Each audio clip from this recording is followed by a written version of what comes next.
하나님의 창조의 극치는 사람입니다.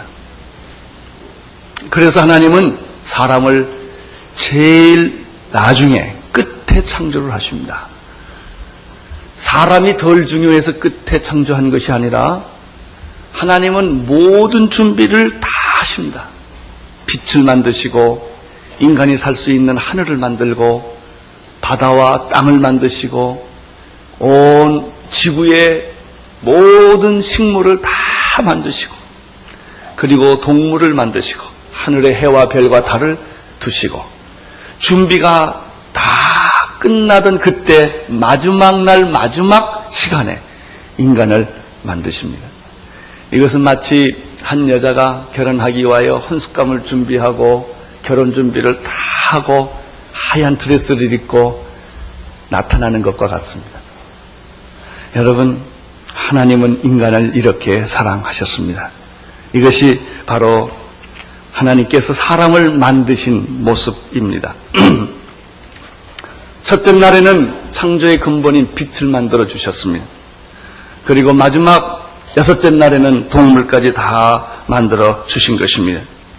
이 하나님의 창조의 방법과 하나님의 창조의 원리와 하나님의 창조의 질서를 보면 인간의 그 말로 다 설명할 수 없는, 상상할 수 없는 하나의 완벽한 그림, 드라마를 보는 것과 같습니다.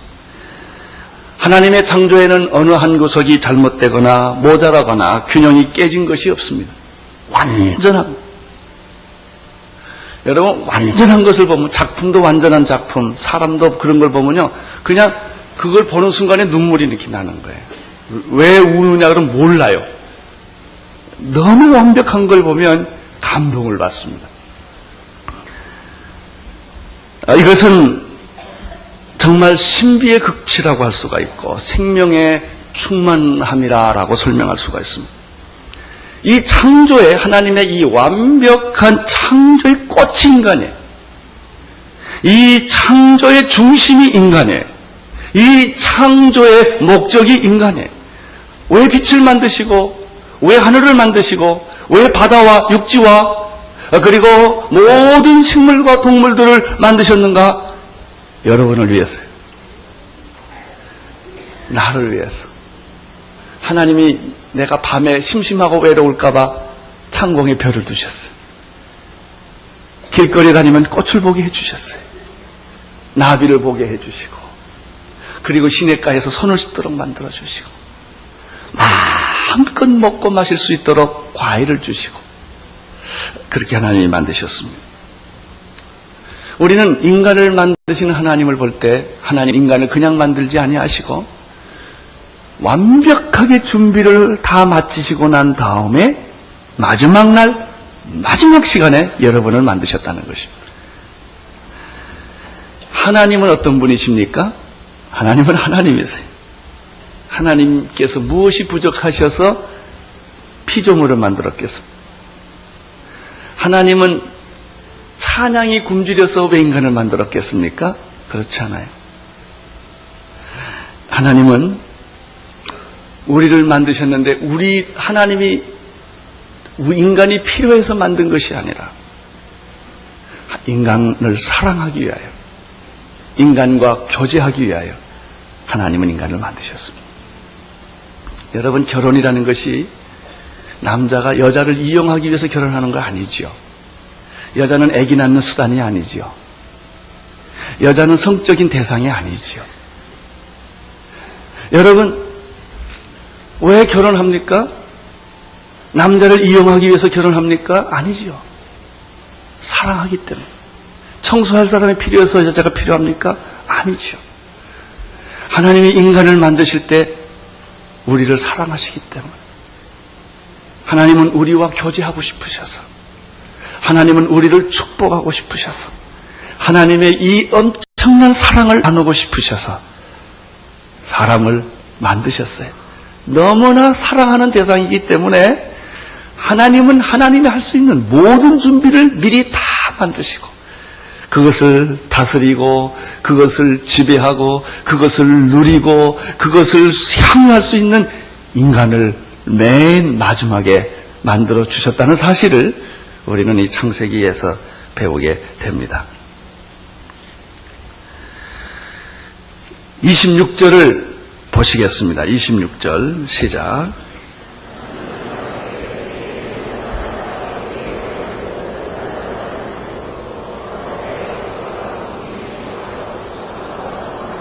땅에 있는 모든 것을 다스리게 하자 하시고, 26절에 보면은 여섯째 날 하나님은 인간을 만드시는 그 모습이 여기에 나타나는데,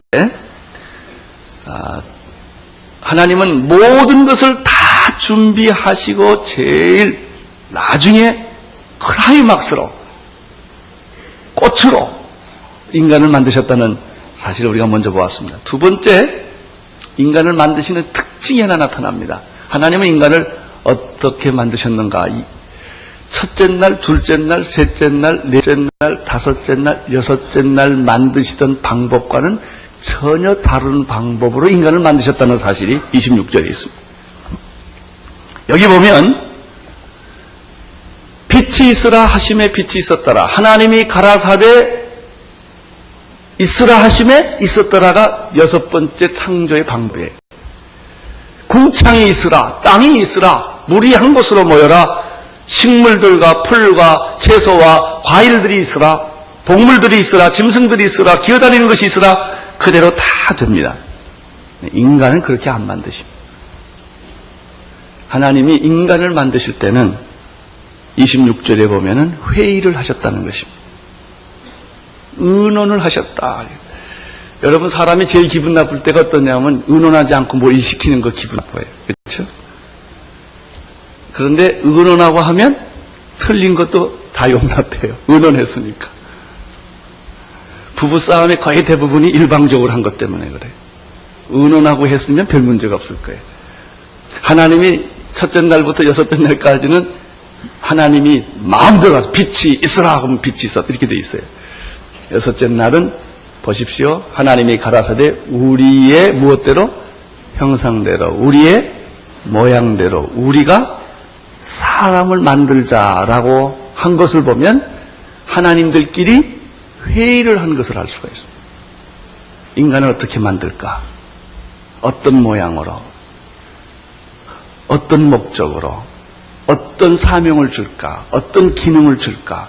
이것을 하나님께서 의논하셨다는 것입니다. 여기서 하나님께서 혼자 하셨더라면 우리라는 말을 쓰지 않았을 것입니다. 우리라는 말을 쓴 것을 보니까 하나님들끼리 의논한 것을 알 수가 있습니다. 이렇게 인간은 소중한 존재입니다. 우리는 그냥 어떻게 실수로 막 태어난 사람이 아니에요. 부부가 기도하고 생각하고 그리고 만들어진 존재인 것처럼 그렇게 소중하게 의미 있게 세상에 태어난 것입니다. 그래서 어떤 책을 보니까 이렇게까지 쓰여졌더라고요. 하나님께서 인간이 타락할 것을 아시고 타락하면 누가 갈까? 예수님 당신이 가는 게 좋겠다. 그렇게 회의까지 했다고 추측하는 분이 있어요. 여러분, 이 하나님은 그러면 누구실까요? 성부와 성자와 성령님이십니다. 성부 하나님, 성자 하나님, 성령 하나님이 시간과 공간이 인간이 생기기 이전에 하나님이 계셨는데 그 세 분이 의논하시고 인간을 만드셨다고 하는 것입니다. 또 하나 놀라운 사실은 하나님께서 인간을 이렇게 만드시기로 결정을 하셨는데 그러면 어떤 인간, 사람을 어떻게 만들면 좋겠느냐? 어떤 종류의, 어떤 모양의 인간을 만들었으면 좋겠느냐라고 생각을 했을 때 26절에 보니까 두 단어로 설명이 됩니다. 우리의 무엇대로? 형상대로. 두 번째는 우리의 모양대로. 형상이라고 하는 것은 하나님의 내면적인 모습이요. 모양이라고 하는 것은 하나님의 외형적인 모습이에요.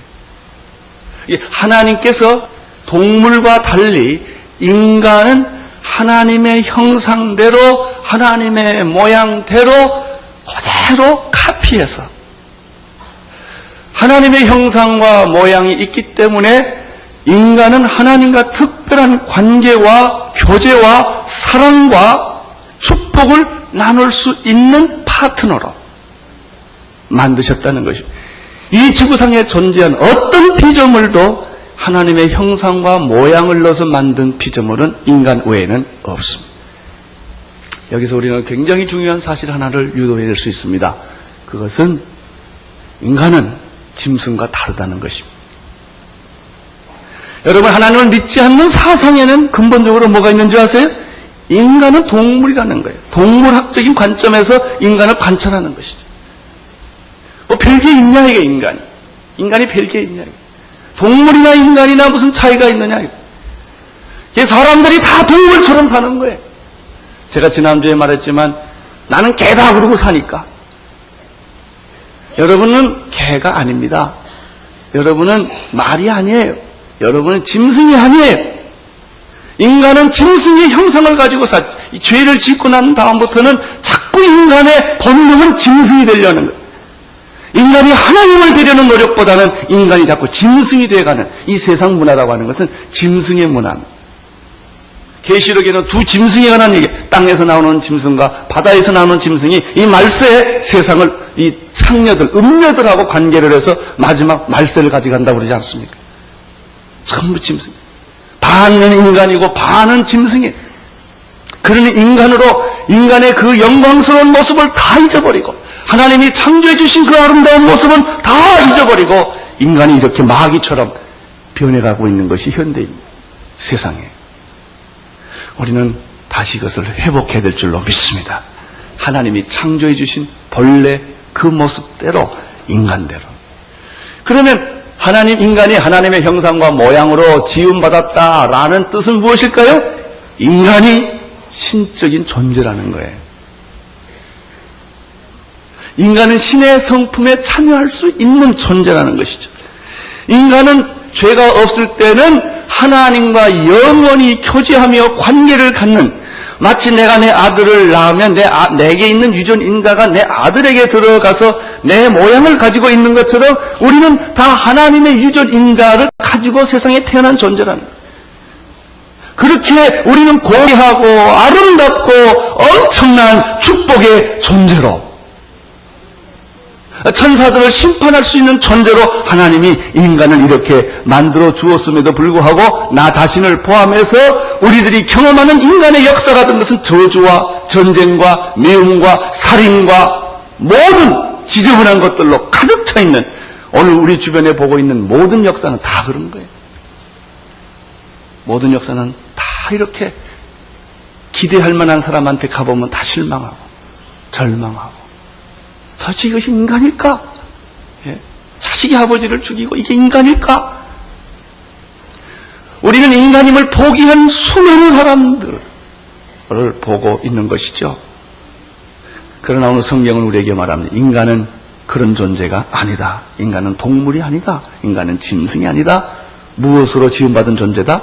하나님의 형상과 모양으로 지음받은 그런 가장 아름답고 복된 존재다는 것입니다. 문제가 있습니다. 그럼 하나님의 형상과 모양으로 지어졌다는 것을 우리가 도대체 어떻게 알 수 있냐는 거죠. 왜냐하면 하나님은 영이시기 때문에. 하나님이 이렇게 사람이면 그 사람 모양도 알 수 있고 말도 해보고 그 사람 속에 있는 것도 알 수가 있는데, 하나님은 영이시니 어찌 육체를 가진 인간이 하나님의 형상과 모양을 다 알 수가 있을까? 그래서 아주 근본적인 갈등이 생깁니다. 하나님의 형상과 모양으로 지어졌다는 사실은 알겠는데, 믿겠는데, 그게 뭐냐 이거예요. 안심하십시오. 그분이 예수 그리스도십니다. 그래서 하나님이 자기의 아들 예수 그리스도를 세상에 보내주셔서 예수 그리스도를 보면 하나님의 형상과 하나님의 모양이 어떤 것인가, 하나님이 어떤 분인가를 우리가 눈에 볼 수 있고 만질 수 있고 이야기를 들을 수 있는 예수님이라는 분을 통하여 우리는 그분의 형상과 그분의 모습을 볼 수 있게 된 줄로 믿습니다. 따라서 누구든지 예수 그리스도를 믿으면 예수 그리스도 안에 있는 생명이 우리 안에 들어오게 되고, 예수 그리스도의 그 생명을 말미암아 잊어버렸던 하나님의 형상과 잊어버렸던 하나님의 모양을 우리가 내 영 안에서 성령님의 도우심으로 성령님이 하나님의 신이 수면에 운행하던 것처럼 하나님의 성령이 예수 그리스도로 말미암아 우리 안에 들어오심으로 말미암아 잃어버렸던 파괴되었던 짐승처럼 되어갔던 인간의 모습이 다시 회복되는 줄로 믿습니다. 이것이 복음이에요. 우리는 구약에서 하나님의 형상과 모양이라는 말을 어느 정도 이해할 수 있는 많은 성경 구절을 발견하게 되는 것입니다. 하나님의 형상으로 지음받은 존재라고 하는 것은 인간에게 하나님이 무엇을 주셨냐면 거꾸로 인간의 모습을 보면 하나님을 추측할 수가 있는 것입니다. 이것은 굉장히 제한적인 방법입니다. 완전한 방법은 그의 아들 예수 그리스도를 봄으로써 믿음으로써 그분을 영접함으로써 우리는 하나님의 형상과 아들의 모습을 잘 알 수가 있습니다. 그러나 또 한 가지 우리들의 인간의 모습을 보면서 제한적으로 하나님의 형상과 모양을 알 수가 있습니다. 우리 하나님의 형상과 모양은 특별히 하나님은 우리들에게 도덕적인 성품을 주었어요. 이건 짐승에게는 도덕이 없습니다. 인간에게는 도덕이 있습니다. 이 말은 하나님에게는 도덕적 성품이 있다는 것입니다. 선이라든지 진리라든지 조금 더 나가서 거룩이라든지 사랑이라든지 이런 것들이 인간에게 있는 것을 보면 이것을 만드신 하나님에게 그런 도덕적 어떤 인격적 성품이 있다는 것을 우리가 알게 되는 것이죠. 인간에게 또 특이한 게 하나 있습니다. 그것은 상상한다는 것입니다. 동물은 상상력이 없습니다. 인간은 미와 예술을 추구하는 그것이 있어요. 하나님은 굉장히 심미적이에요. 이 우주 만물을 만드신 이렇게 자연을 아름답게 만드신 그 하나님은 가장 위대한 예술가라는 것이죠. 그 미의 극치가 하나님에게 있고 상상력의 극치가 하나님에게 있다는 것을 우리는 우리 인간의 속성을 통해서 이해할 수가 있습니다. 또 한 가지 우리가 인간을 통해서 하나님을 발견하는 것이 있습니다. 그것은 언어입니다. 동물들에게도 의사 전달의 방법이 없는 것은 아니지만 극히 원시적이고 본능적인 것입니다. 그러니까 인간은 고도로 발달된 지성을 통하여 인간은 자기의 의사소통을 기가 막힌 방법으로 할 수 있지요. 그것은 무엇을 의미하겠습니까? 하나님은 말씀하시는 하나님이라는 사실을 우리가 알게 되는 것이죠. 그 정도의 언어 소통의 이상의 완벽한 언어를 가지고 계신 분이 하나님이시다는 것입니다. 또 하나 우리가 한 가지 발견하는 것은 동물과 달리 인간이 가지고 있는 특성 중에 하나는 사회를 구성한다는 것입니다. 두 사람이 이상이 되면 하나의 사회를 가지게 되는데 하나님에게도 사회가 있다는 것을 의미합니다. 성부와 성자와 성령의 사회를 가지고 있다는 사실을 인간의 제도와 인간의 삶의 형태와 인간의 존재의 특성을 가지고 하나님의 세계를 우리가 이렇게 추측할 수가 있는 것입니다. 여러분, 하나님의 사회의 가장 본질적인 특징은 뭔지 아십니까? 하나 되는 것입니다. 성부와 성자와 성령의 세 인격으로 세 기능이 분명히 세 존재가 다른 존재입니다. 그러나 그 세 하나님은 한 하나님이라는 것입니다. 하나님 세계에 있어서는 분열이라는 것이 없습니다. 마귀의 세계는 온통 분열이 가득 차 있습니다. 인간의 사회는 서로 미워하고 믿지 못하고 싸우고 서로 착취하고 서로 죽이고 서로 멸망시키는 그런 시스템으로 인간의 사회는 구성이 되어 있습니다. 만인이 만인에게 대해서 적이 되는 것입니다. 그러나 하나님의 세계는 세 하나님이 완벽한 하나로 이루어서 만들어줍니다. 하나님이 우리에게 원하는 것은 무엇일까요? 하나 되는 것입니다. 부부가 하나 되는 걸 원하십니다. 교회가 하나 되는 걸 원합니다. 하나를 만들면 하나님을 느껴요. 분열하면 마귀를 느끼게 되어 있습니다. 왜냐하면 분열은 마귀의 속성이기 때문에 그렇습니다. 용서와 사랑과 일치는 하나님의 나라의 속성입니다. 나는 여러분들에게 바로 일치와 사랑과 이러한 축복이 여러분의 삶에 흘러넘치기를 바랍니다. 여러분, 인간은 하나님의 형상과 모양으로 지음받은 존재라는 사실을 믿으십시오. 인간은 동물이 아니라는 것입니다. 인간은 단순한 사회적 동물이 아니라는 것입니다. 인간 하나님의 형상과 하나님의 모양으로 지음받은 신적 존재가 바로 인간이요. 인간은 이 지상에 있는 모든 만물들을 다스리고 통치하고 섭리할 수 있는 주인으로서 인간을 하나님이 창조하신 것입니다. 하나님은 이러한 도덕적 성품만 가지고 있는 것이 아니라 외모적인 성품도 모습도 가지고 있는 것을 우리는 성경에서 여러 곳에서 발견할 수가 있습니다. 창세기 16장 13절에 보면요, 하나님이 그 하갈이 사라한테 쫓겨나서 광야로 쫓겨가 나가는 모습이 있는데, 이때 선사가 나타나서 하갈을 도와주면서 하나님이 이런 말을 합니다. 하나님은 감찰하시는 하나님이시다 그래요. 이 하나님은 여러분을 매일매일 매순간 보고 계십니다. 경찰이 보면 굉장히 힘이 들겠지만 하나님이 보고 계시기 때문에 안심하시기를 바랍니다.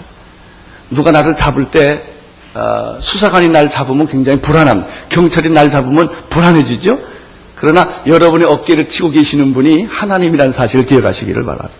하나님은 여러분을 한순간도 놓지 않고 보고 계시는 그 하나님이라는 것이죠. 시편 94편 9절에 보면 이런 말씀이 있어요.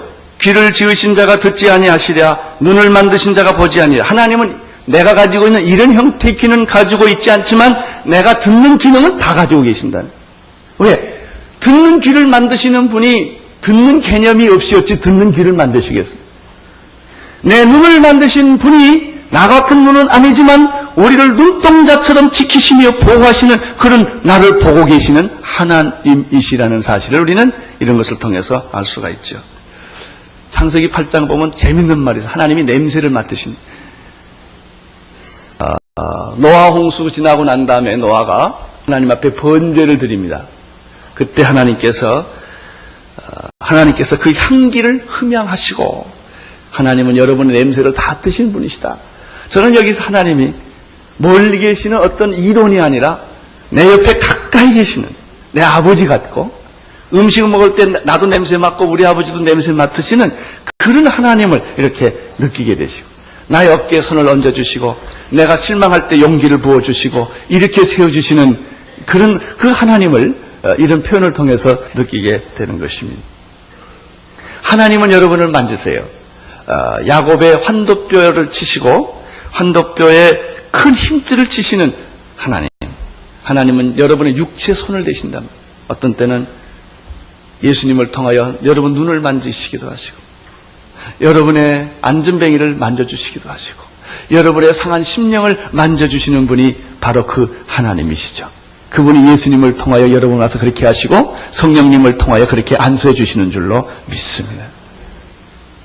어저께 밤 11시에 그 한 형제가 저도 이것을 제가 기도하면서 펴보려고 그렇게 애를 썼는데 안 펴졌는데 밤 11시 어저께 그 형제가 펴졌대요. 여러분 혹시 그 형제 만나면 한번 악수 한번 해보세요. 나는 오늘 악수해보고 너무나 마음이 재밌어가지고 우리 하나님은 이렇게 참 놀라우신 분이시다는 것을 알게 되었습니다. 하나님은 말씀하시고 또 소돔과 고모라를 명하실 때는 아브라함에게 세 사람의 모습으로 하나님이 오시기도 합니다. 예수님이 그런 말씀을 하셨죠. 내가 배고플 때 먹을 것을 주었고 감옥에 있을 때 찾아오고 헐벗을 때 나를 옷을 주었느니라. 주님, 난 주님을 만나본 일이 없습니다. 그랬더니 내가 소자에게 한 것이 곧 나에게 한 것이라. 여러분이 혹시 거지에게 한 것이 그분이 예수님일지 몰라요. 왜냐하면 예수님은 인간으로 오시기 때문에. 사람들은 다 예수님이 어떤 구름 타고 오는 것만 환상으로 기다려요. 그렇잖아요. 여러분 주변에는 수많은 예수님들이 계시죠. 소자에게 한 것이 나에게 한 것이라. 놀라지 마십시오. 혹시 여러분 옆에 계신 분이 예수님일지 모르겠어요. 예수님은 인간으로 오시기 때문에. 하나님은 인간으로 오셔서 우리를 만져주시고 우리에게 말씀하시고 우리 이야기를 들어주시고 우리의 냄새를 맡으시는 그런 하나님이세요. 우리에게 사랑을 주시고 우리에게 용서하는 마음을 주시고, 여러분 그렇게 정말 둔하던 사람들이 예수님을 만나서 이상하게 머리가 돌아가요. 그림이 잘 그려져요. 글을 잘 써져요. 창조의 능력이 내 안에서 회생되는 거예요. 다 파괴되었던 두뇌가 회복되듯이 나는 여러분 안에서 이런 능력이 다 예수의 이름으로 회복되기를 바랍니다. 예수님의 하나님의 형상대로 하나님의 모양대로 하나님이 우리를 지으셨다고 하는 사실입니다. 사랑하는 성도 여러분, 하나님이 만드신 창조의 본뜻과 원리를 무시하지 마십시오. 그 원리와 하나님의 본질과 하나님의 뜻대로 여러분이 믿고 나아가시면 여러분 창조의 축복들을 다 누릴 수 있게 되는 줄로 믿습니다. 한 인간은 동물로 만들지 않았다는 사실을 기억하십시오. 하나님의 형상과 모양으로 인간을 학대하지 마세요. 세상에서는 말이죠, 실력 있고 똑똑 경제적 가치가 있는 인간을 우대합니다. 경제적 가치가 없는 인간은 무시해버립니다. 여러분, 이 세상에는 95%의 식량을 5% 사람을 누리고 있고 5%의 식량은 95% 사람이 먹고 있는 거예요. 식량이 없어서 굶주림이 아닙니다. 땅이 없어서 지구가 부족한 게 아니에요. 하나님은 이 지구상에 있는 모든 인간이 다 잘 쓸 수 있는 충분한 공간을 주셨어요. 음식을 충분하게 주었어요.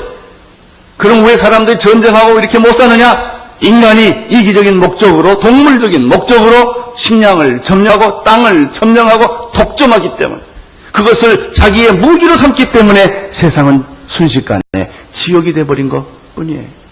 물어보십시다. 하나님이 내리는 재앙이 많아요? 인간이 만든 재앙이 많아요? 지금 우리가 겪고 있는 모든 재앙은 다 인간이 만든 재앙이에요. 하나님이 자연재앙으로 인간이 죽는 법은 그렇게 많지 않습니다. 그것이 인간이에요. 우리는 이 세상을 하나님이 창조해 주신 그 모습, 그 본래, 그 원칙, 그 원리 그대로 회복하게 해야 될 줄로 믿습니다. 이것을 회복하게 하시는 분이 예수 그리스도 그분이십니다. 이제 성경을 조금 더 보면 재밌는 사실을 또 발견하게 됩니다. 26절을 이제 다시 한 번 더 보겠습니다. 시작. 하나님이 가라사대 우리의 형상을 따라 우리의 모양대로 우리가 사람을 만들고, 그 다음에 그로 바다의 고기와 공중의 새와 육축과 온 땅과 땅에 기는 모든 것을 다스리게 하자 하시고, 하나님이 창조의 목적이 있어. 인간을 왜 만드셨느냐? 첫째는 하나님과 영원한 교제를 하고 그분과 사랑을 나누기 위하여 인간을 만드셨지만은, 그러나 인간에게 또 다른 하나의 목적을 주셨어요. 그것이 뭐냐면 땅을 다스리게 하는 것. 인간은 사명이 있는 존재입니다. 사명적 존재입니다. 인간이 제일 외롭고 무의미한 것은 사명을 잃어버릴 때입니다. 여러분, 하나님이 우주 만물을 다 지으셨는데 바다의 고기, 사람, 공중의 새, 육축, 온 땅에 기는 모든 것을 다스리는 관리자로 인간을 주셨다는 것입니다. 우리는 지구를 다스리고 지구를 깨끗하게 하고 지구를 보존하고 창조의 원리 그대로 그것을 우리가 통치하는 그런 관리자로 인간에게 그 사명을 주셨습니다. 사랑하는 성도 여러분, 돈 많다고 놀지 마세요. 노는 거 하나님이 아주 싫어하세요. 돈이 많아도 일하세요. 우리는 지구를 위해서 일해야 할 책임이 있어요. 돈 때문에 일하는 게 아니에요. 돈 때문에 만약 일한다면 젊었을 때 돈 많이 벌고 늙어서는 일 하나도 할 거 없어요. 놀면 돼요. 하나님이 일하신다는 사실을 기억하세요. 여러분, 우리 노동의 진정한 가치는 경제적인 이유 때문이 아니에요. 하나님의 영광을 위하여 일하는 것입니다. 지구를 깨끗하게 할 책임이 우리에게 있습니다. 오늘 이 설교를 듣고 나가서 휴지 버리는 사람이 없게 되시기를 바랍니다. 폐수 버리는 사람이 없게 되시기를 바랍니다. 적어도 오늘 이렇게 교인들은 이 지구를 관리할 책임이 있는 거예요. 여러분 집도 깨끗하게 하시기를 바랍니다. 여러분이 살고 있는 동네부터 깨끗하게 하시기를 바랍니다. 나는 우리 온누리교회가 어떤 구석도 먼지가 있는 거 내가 원하지 않아요. 왜? 하나님의 집인데. 이게 왜냐하면 하나님이 이 집을 관리하라고 우리에게 맡겨주셨고, 서울과 대한민국을 관리하라고 우리에게 맡겨주신 거예요. 이 땅의 강산을 관리하라고 우리에게 맡겨주셨고, 이 지구를 보호하라고 우리에게 하나님이 관리해 주셨다는 것이 인간의 존재 목적이라고 하는 것을 26절에서 볼 수가 있습니다. 27절을 보십시오. 시작.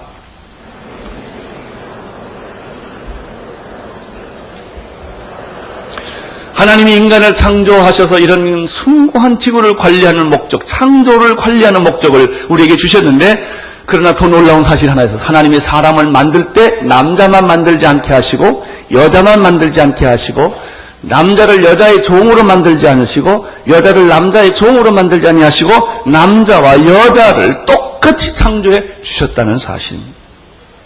이 사실을 믿으십니까? 그러면 부인 때리지 마세요. 나는 부인 학대하는 남자들을 많이 알고 있기 때문에 그래요. 애들 때리지 마세요. 남자와 여자는 다 똑같은 거예요. 여자는 여러분의 종이 아닙니다. 그러나 역사적으로 보면은 여자는 얼마나 희생을 그동안 많이 가왔는지 몰라요. 여자의 제 위치가 없어요. 성경은 그렇게 말하지 않습니다. 남자나 여자가 똑같이 창조되었다는 것입니다. 그러나 물론 기능은 다르고 역할은 다르지만 남자나 여자는 주 안에서 하나다. 똑같다는 사실을 우리는 성경에서 배우게 되는 것입니다. 여러분 두 가지를 오늘 기억하십시오. 인간은 동물이 아니라는 사실을 기억하십시오. 하나님의 형상과 하나님의 모양으로 지음받은 신적 존재라는 사실이요. 두 번째, 남자나 여자나 차별이 없다고 하는 사실입니다.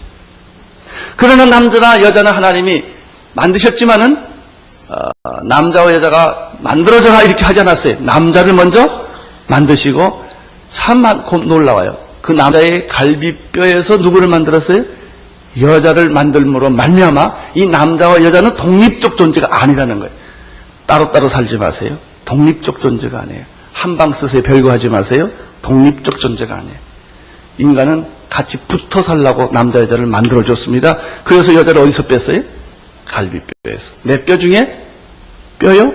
살 중에 살이에요. 그러나 남자 여자는 같아요? 안 같아요? 같아요. 동등한 거예요. 이것이 창조의 질서입니다. 이 창조의 질서를 지켜갈 때 하나님의 축복이 흘러넘칠 줄로 믿습니다. 자, 29절을 보십시오. 시작. 28절을 보십시오. 하나님이 그들에게 뭘 줬어요? 복을 주시며 그들에게 이르시되 생육하고 번성하게. 거기까지 보십시오. 하나님은 남자와 여자에게 복을 주시고 생육하고 번성하게 하여 주셨습니다. 세 가지 목적 때문에 그래요. 첫째는 땅을 뭐 하기 위하여? 땅에 충만하기 위하여. 두 번째, 땅을 정복하기 위하여. 세 번째, 땅을 다스리기 위하여. 그것이 인간의 목적이에요. 우리는 지구를 관리할 책임이 있습니다. 땅을 충만하고 땅을 정복하고 땅을 다스리는 것이 인간의 가장 큰 축복이요 행복이라고 하는 사실입니다. 29절을 보십시오. 시작. 하나님이 가사대 내가 온 지면에 씨 맺는 모든 채소와 씨 가진 열매 모든 나무를 너희에게 주노니 너희 뭐가 되리라? 모든 채소, 풀, 나무, 과일은 인간을 위해 주어진 것입니다. 30절 또 땅에 모든 짐승, 공중의 새, 생명이 있어 땅에 기는 모든 것에게 내가 모든 푸른 풀을 식물로 주노라. 모든 동물들은 풀을 먹고 살도록 이렇게 하나님이 만들어 주셨습니다. 31절 심히 좋았더라. 지금까지는 어떻게 했어요? 좋았더라. 좋았다. 여섯째 날 인간을 만들고 난 이후에 뭐라고 그랬어요? 심히 좋았다. 창조의 완성에. 하나님이 여러분을 보면 어떻게 해요? 심히 좋다. 이렇게 말씀하십니다. 그것이 인간입니다. 사랑하는 성도 여러분, 짐승처럼 살지 마세요. 인간임을 포기하지 마십시오. 인간은 하나님처럼 살도록 지음받은 존재요. 남자와 여자가 함께 살 수 있도록 만들어진 존재요. 땅을 지배하고 통치하고 다스리고 충만하게 살 수 있는 존재로 인간을 만들어 주셨습니다. 예수 그리스도 안에서 이 모든 일들은 회복될 것입니다. 기도하겠습니다. 인간을 창조의 정점으로 만들어주신 하나님, 마귀는 우리에게 찾아와서 인간답지 못하게 살게 하고 병들고 좌절하고 절망하고 미워하고 분열하고 싸우게 충동하고 유혹합니다. 하나님 아버지, 우리 가정이 하나 되게 하여 주옵소서. 우리 민족이 하나 되게 하여 주옵소서. 예수 믿는 사람들이 하나 되게 하여 주옵소서. 교회가 하나 되게 하여 주옵소서. 창조의 질서와 원리대로 사는 놀라운 축복을 허락하여 주옵소서. 예수님 이름으로 기도드리옵나이다. 아멘.